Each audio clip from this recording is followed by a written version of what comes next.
Welcome to another episode of SwillinGrog's Wonderful World of Beer. This time around I'll be reviewing Mexicali, 4.6% alcohol by volume, a product of Mexico. Now what more can I tell you about Mexicali? Well, I've never tried it before. It's pretty hard to come by here in Australia, and it comes in this clear 330ml bottle, which I find rather strange. Being that it's from Mexico, I would expect that it'd be 355 mils. Yeah, being in a clear bottle, yeah, there's a concern that it's, of course, going to be skunked. But anyway, without further ado, I'll crack it open. It is a twist top, and I'll pour it out into this majestic pub glass and make an assessment of it.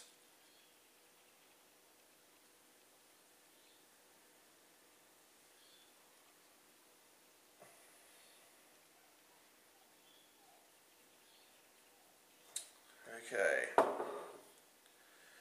Alright, so the appearance is very somewhat hazy.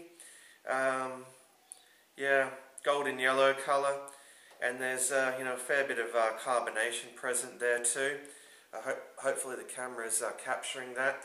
It's got fairly minimal amount of head. I think it just had bang on a finger when I poured it, but it's actually dissipating into a fine ring at the moment. So anyway, onto the aroma.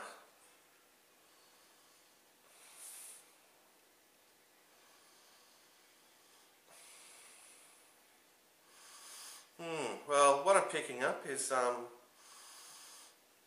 faint smell of malt and corn, grains, and there is a slight skunkiness to it as well. Alright, onto the taste test. Cheers to you all.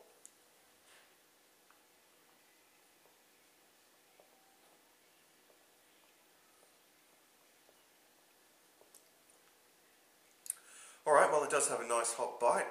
I'll give it that. Up front, it's very sweet and very malty. There's some nice, breadiness to the malts as well, which I always like to see. So far so good, but I must have another gulp, of course.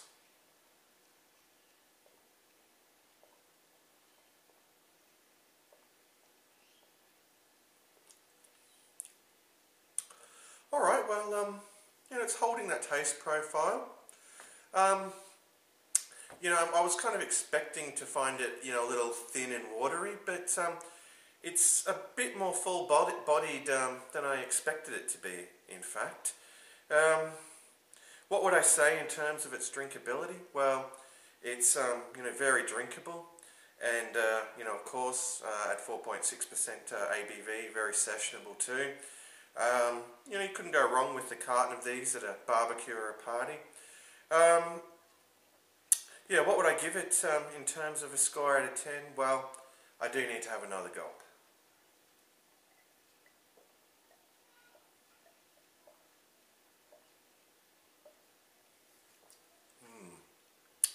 Alright, well, it's not too bad. I mean, it's certainly better than Corona. Not that that's saying much, but it's surprisingly good, and I think that in terms of its affordability, it's priced fairly competitively. It's not as cheap as, say, Tecate or Rio Bravo. It's up around the same price mark as Corona and Dos Equis, but it's one you might want to consider giving a go. I mean, it's nothing extraordinary, but it's there's a lot of lagers out there that it's certainly better than. Anyway, what would I give it in terms of a score out of 10? Well, like I said, it's nothing extraordinary. It doesn't really blow my mind in any way.